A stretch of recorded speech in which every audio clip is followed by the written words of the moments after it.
Мой чемодан с глухим стуком приземлился на крыльце, и звук показался мне странным, как будто дом больше меня не узнавал. Я потянулся к дверной ручке с улыбкой, которую удерживал целых 2 года. 2 года переработок, переполненных аэропортов и ночных звонков, когда мама говорила «мы скучаем», а брат едва бормотал «привет». Ключи вошли в замок, но тут же остановились. Я попробовал снова. Ничего. Замок не заклинило. Он был новым.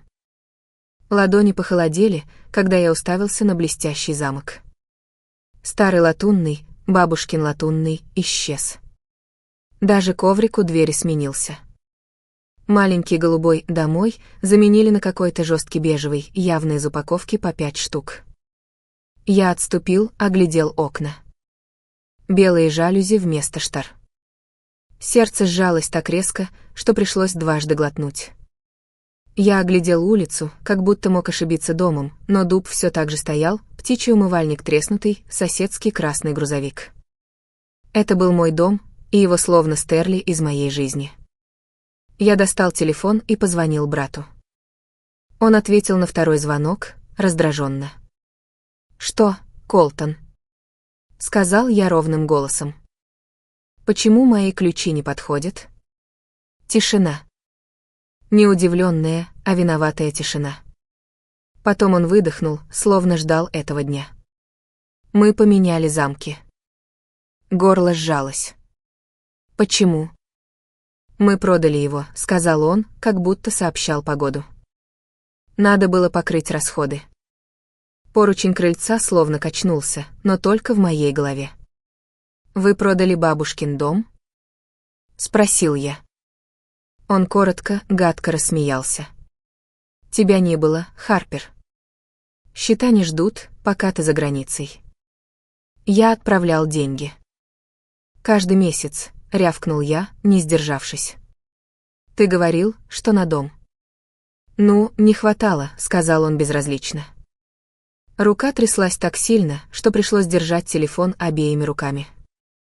«Пусти маму», — сказал я. Он пробормотал что-то и отодвинул телефон.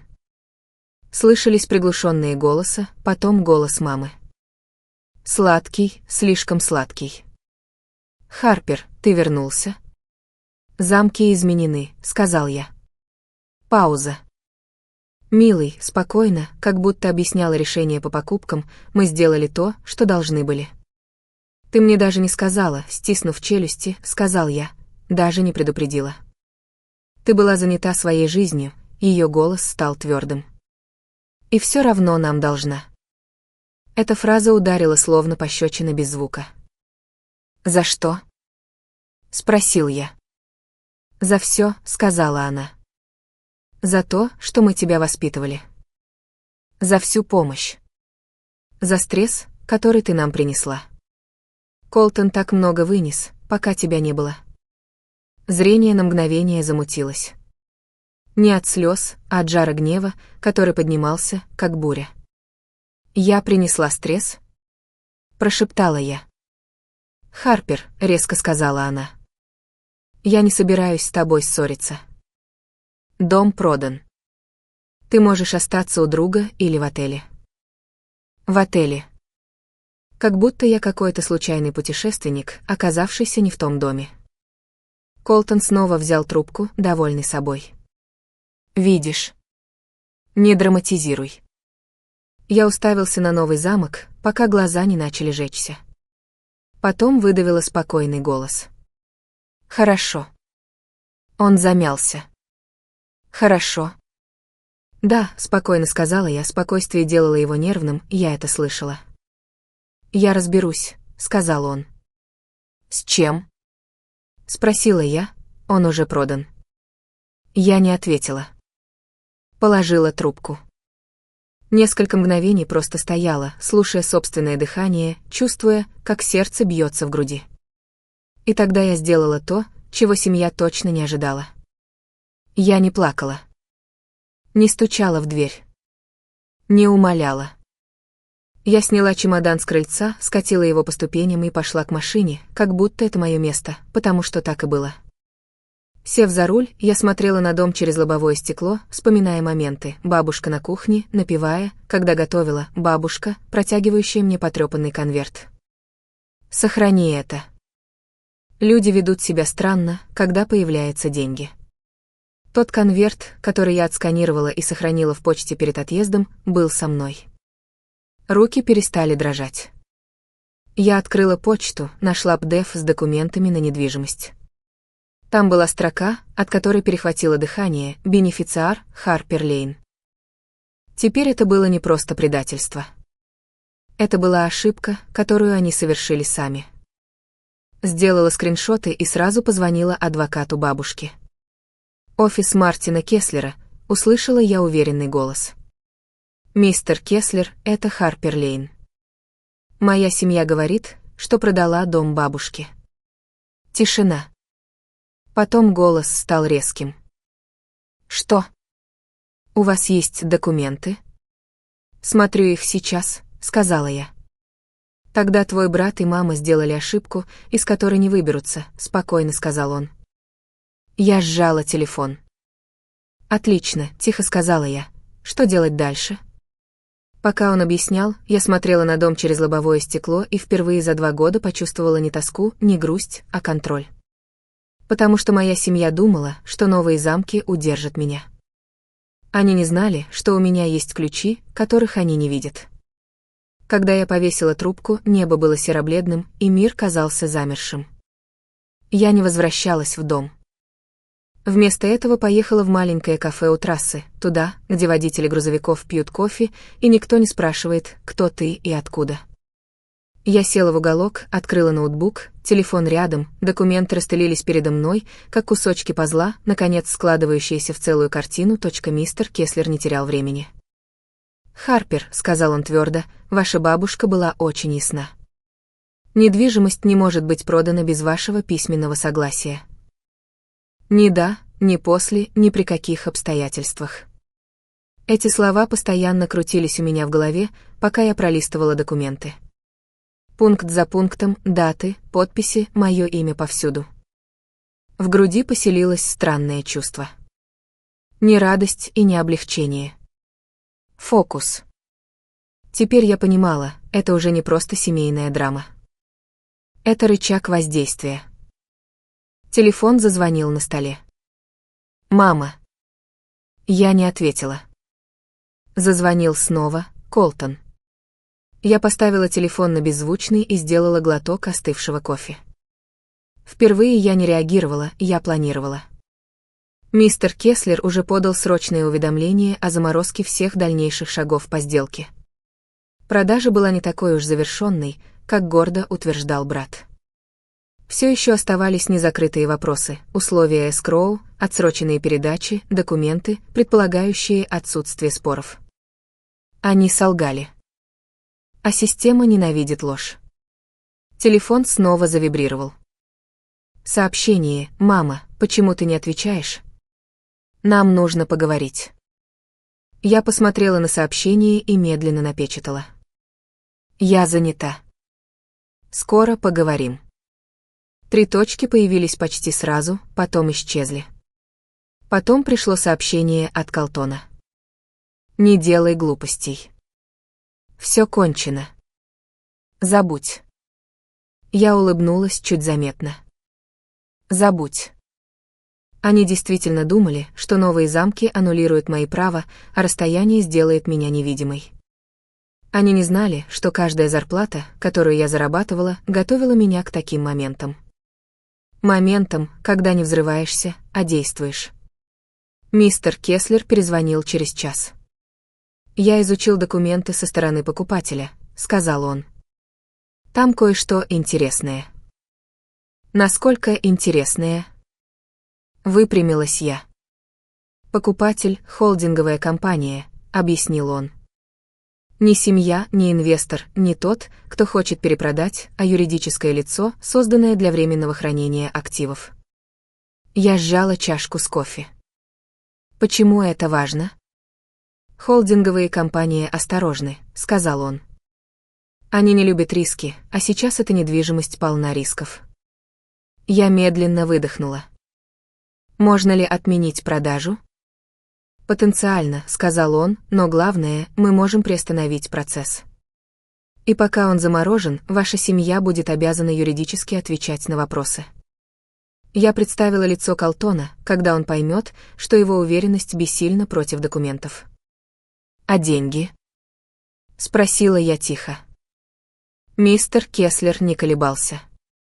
Если продажа будет признана несанкционированной, все перечисленные средства могут потребовать возврата. Возврат? Это слово ударило сильно. Я закончила звонок и откинулась в кресле, глядя на потолочные вентиляторы, лениво вращающиеся над головой. 2 года я представляла возвращение домой и восстановление отношений. Теперь я восстанавливала границы. Телефон снова зазвонил. «Мама». На этот раз я ответила. «Что происходит?» Потребовала она, минуя приветствие. «Почему звонил адвокат?» Я сохраняла спокойный голос. «Потому что вы продали имущество, которое не принадлежало вам полностью». «Это неправда», — резко сказала она. «Все сделал твой брат». «Тогда брату стоило внимательнее читать завещание», — ответила я. Тишина. Хорошая тишина. Та, когда реальность начинает стучать. «Тебе не нужно этого делать», — наконец сказала она, голос стал умоляющим. «Где семья?» Я посмотрела на свое отражение в темном кофе. «Семья не запирает кого-то в собственном доме», — сказала я. «Семья не лжет». «Ты нам должна», — слабо настаивала она. Я улыбнулась, но она этого не увидела. «Нет», — сказала я, — «ты должна мне объяснение. И скоро будешь должна гораздо больше». Ее дыхание стало прерывистым. «Харпер, подумай, что ты делаешь». «Думаю», — тихо сказала я, — «вот в чем теперь разница». Я положила трубку, прежде чем она успела ответить. Снаружи машины мчались, не замечая тихой перестановки сил. Моя семья думала, что история окончена, но они просто пропустили часть, где наступают спокойные, законные и безжалостные последствия. А я только начинала. На следующий день пришло первое официальное письмо. Не мне, им мистер Кеслер переслал копию с одной строкой: «Сегодня ночью они мало спят». Я медленно читала уведомление, хотя уже понимала, что оно означает. Формальный, сдержанный язык, невозможный для оспаривания. Спор зарегистрирован. Продажа находится на рассмотрении. Никакие изменения в собственности не могут быть внесены, пока все не будет урегулировано. Иными словами, ничего не завершено. Я была в маленькой арендованной квартире, распаковывая только самое необходимое. Чемодан оставила наполовину открытым, напоминание, что это временно. Я не устраивалась. Я действовала. Телефон зазвонил днем.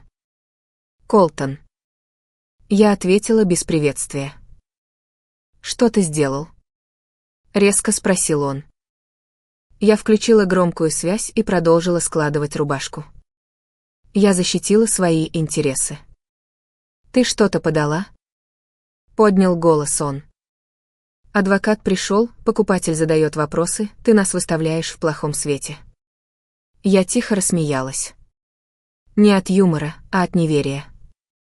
Вы продали дом без согласия. Не я вас выставляю плохо. Можно было сначала поговорить, повысил голос он. Ты всегда так, сначала молчишь, потом взрываешься. Я приостановила руки. Я говорила. Ты смеялся. Он замолчал. Потом сказал. Мама расстроена. Это почти сработало. Почти, ответила я.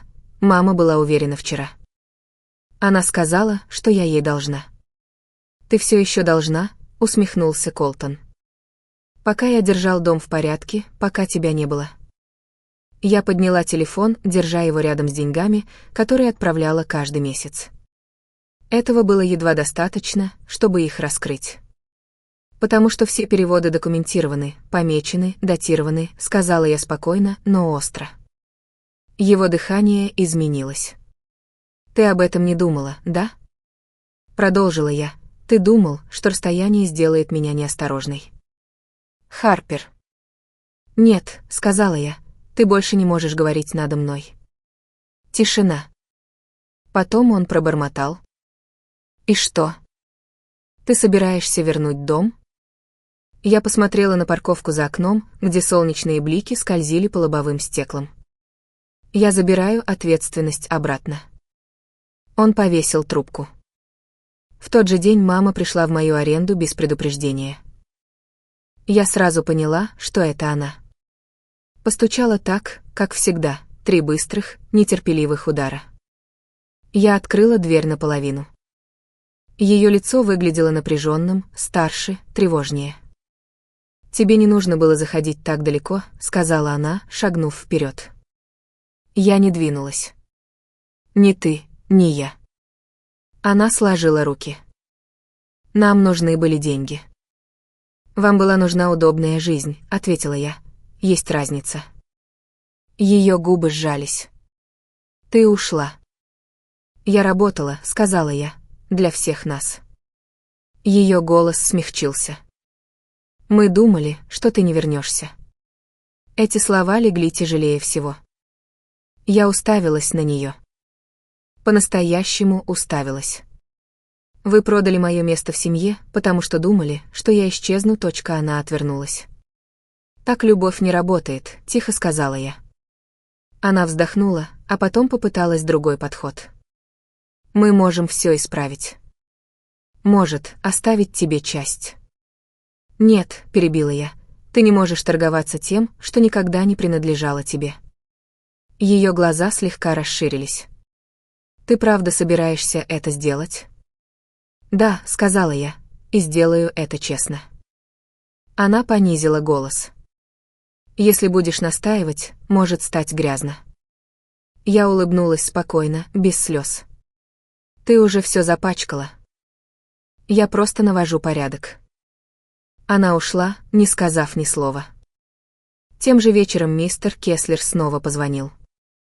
«Покупатель хочет выйти из сделки», — сообщил он. «Слишком большой риск. Они готовы отменить покупку, если средства будут возвращены». Я закрыла глаза и на мгновение позволила облегчению пройтись по мне. Но только на мгновение. «А моя семья?» — спросила я. «Им придется объяснять, куда ушли деньги», — ответил он.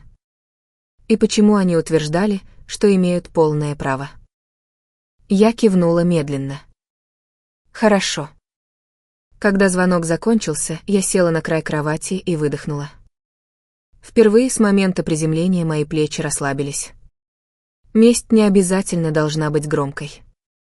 Она не обязана унижать. Ей нужно было только восстановить баланс. И завтра все изменится. Когда я вернулась в дом, он был тихим. Не неловко тихо, как раньше, а спокойным. Честным. Белые жалюзи исчезли. Новый замок тоже. Старая латунная ручка была восстановлена, отполирована, словно кто-то пытался извиниться без слов. Я постояла на крыльце с ключом в руке и позволила себе почувствовать это. Потом повернула ключ. Замок открылся легко. Внутри пахло слабым запахом пыли и лимонного чистящего средства. Пустые комнаты мягко отзывались эхом, но стены все еще были нашими, привычными, хранили годы смеха, ссор, ночных разговоров и тихих утр. Мистер Кеслер работал эффективно. Покупатель отказался. Продажа была отменена. Большая часть средств возвращена. То, что осталось, было учтено, и с этим моя семья будет разбираться долго. Но это больше не было моей заботой. Я медленно прошлась по комнатам, никуда не торопясь, просто забирая свое пространство обратно. Телефон завибрировал 1 раз. «Мама». Я не ответила. Вместо этого поставила чемодан в прихожей и села на лестницу, на тот же самый ступень, где сидела подростком, когда нужен был уголок для себя. Дом скрипел вокруг, словно помнил. Зазвонил в дверь. Я уже знала, кто это. Колтон. Когда я открыла, он выглядел каким-то меньше, менее уверенным. «Мы не думали, что все пойдет так», — сказал он. Я прислонилась к дверной раме. «Вот в чем проблема». «Вы не думали». Он проглотил комок. «Что теперь будет?» Я встретилась с его взглядом. «Теперь я живу здесь, и вы больше не принимаете решения за меня». Он медленно кивнул, словно груз наконец осел. Мама испугалась. Я смягчилась, но лишь немного. Она должна быть осторожнее в следующий раз. Колтон ушел, не споря.